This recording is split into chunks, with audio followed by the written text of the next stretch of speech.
तो दोस्तों, आज मैं आपको ऐसी 5 आदतें बताने वाला हूं जो शायद आपको डालनी पड़ेगी इन द सेंस 21 दिन अगर आपने उन आदतों को डेली अपने रूटीन में शामिल कर लिया तो आप ये समझिए आपके बिजनेस को आगे बढ़ने से कोई नहीं रोक सकता है। सबसे पहला नियम है दोस्तों, गल्ला। गल्ला जिसको लक्ष्मी जी का घर बोला जाता है। आप दुकान के ऊपर स्वयं अगर गल्ले पे बैठते हैं तो अपने गल्ले को साफ सुथरा रखिए। आप उसमें पैसा रखते हैं, पैसे के साथ पता नहीं क्या क्या चीजें उसके अंदर भर के रख देते हैं। ये कागज आया उसके अंदर डाल दिया, ये आया इसके अंदर डाल दिया। अरे दिवाली पे पूरा गल्ला साफ करते हो आप, क्यों? लक्ष्मी जी आए। अरे तो लक्ष्मी जी तो रोज आपके गल्ले के अंदर आते हैं, तो लक्ष्मी जी को सहेज के रखिए, समेट के रखिए, एकदम व्यवस्थित साफ करके रखिए दोस्तों। दूसरा नियम दोस्तों मैं बताता हूं, जो गुजराती खासकर इस नियम को अपनाते हैं। गुजराती किसान जो होता है वो एक ही बात बोलता है, खेतड़ तो जाऊच पड़े। मतलब खेत में तो जाना ही पड़ेगा, चाहे बरसात हो या ना हो। मैं किसान का बेटा हूं तो मेरे को किसानी करने के लिए जरूरी नहीं है कि जब बरसात की सीजन हो तभी मैं खेत में जाऊंगा। खेत में तो मेरे को रोज जाना पड़ेगा, रोज मेरा नियम खेत में जाने का होगा। एक नियम हमेशा, जैसा गुजराती अपने नियम को बना के रखते हैं, आप भी बना के रखिए। चाहे आपके बच्चे दुकान खोलते हो या आप दुकान खोलते हो या फिर आपका कोई बंदा दुकान खोलता है, लेकिन एक नियम आपका ये होना चाहिए कि मुझे इतने बजे दुकान पहुंचना है और इतने बजे दुकान से वापस आना है। तीसरा नियम दोस्तों, जमाना बदल गया है। आज माउथ पब्लिसिटी का जमाना इतना नहीं रह गया है जितना गूगल रिव्यू का जमाना रह गया है। दुकान बोलूंगा नहीं, ऑफिस बोलूंगा आज मैं आपके प्रतिष्ठान को। एक समय था जब हम जहां बैठते थे, जहां से हमारी प्रतिष्ठा जुड़ी हुई थी, हमारे बड़े बुजुर्ग उसको प्रतिष्ठान बोलते थे। फिर दुकान का जमाना आया, आज ऑफिस बोलने लग गए हैं कि कहाँ गए हैं पापा? पापा तो ऑफिस गए।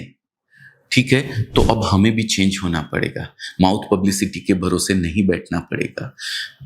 आज एक भी कस्टमर आपकी दुकान के ऊपर आता है तो उसको भले ही वो खाली जाए, भले ही वो नहीं लेके जाए, लेकिन उसने क्या अनुभव किया है आपकी दुकान पे आकर के, ये चीज आपको रिव्यू के रूप में उससे गूगल पे डलवानी है। चौथा पॉइंट जो मैं बता रहा हूं, ध्यान से सुनिएगा। खासकर सभी सेठ लोग ध्यान से सुनिएगा, जो बॉस लोग हैं वो ध्यान से सुनिएगा। जब तक ग्राहकी अच्छी चलती है तब तक तो सब ठीक है। हाँ हाँ बहुत बढ़िया, अरे वाह बेटा, बहुत बढ़िया बेटा, ये बढ़िया बेटा।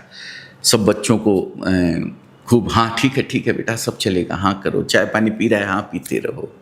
लेकिन जैसे ही थोड़ी सी मंदी आती है, सेठ जी की हालत खराब होने लगती है, बॉस की हालत खराब होने लगती है। हालत खराब कहाँ से होती है? सिर्फ यहाँ से होती है और कुछ फर्क नहीं पड़ता है। देखिए, मंदी तेजी किसी भी बिजनेस का एक हिस्सा है। रोज ऐसे ही ग्राहकी नहीं चलने वाली है, ऐसे ही ग्राफ नहीं जाने वाला है। हाँ, ग्राफ ऊपर जाएगा लेकिन उतार चढ़ाव के साथ, कभी मंदी कभी तेजी, कभी मंदी कभी तेजी। लेकिन जाना 21 दिन आप बच्चों को, जो आपकी टीम के हिस्से हैं, जो आपके परिवार का हिस्सा है, उनको साथ लेके बैठिए और उनसे डिस्कस कीजिए, प्लानिंग कीजिए, मीटिंग कीजिए उनके साथ में कि क्या ऐसा आइडिया लगाया जाए कि आज अपने पास ग्राहकी अच्छी हो या आने वाले समय में ग्राहकी अच्छी हो। दोस्तों, पांचवा और सबसे last point, last but not least, क्या अंग्रेजी में ऐसा ही कुछ कहते हैं। पॉइंट्स तो बहुत सारे हो सकते हैं, लेकिन ये पॉइंट भी गांठ बांध के रख लीजिएगा दोस्तों। आप अपने खाली समय को कहाँ यूज़ करते हैं? खाली समय इन द सेंस, मैं मेरे खाली समय जो मैं मानता हूँ, आप अपने खाली समय को किस तरीके से यूज़ करते हैं। मैं सेठ जी लोगों के लिए ही बात नहीं कर रहा हूँ, ये बॉस लोगों के लिए ही बात नहीं कर रहा हूँ।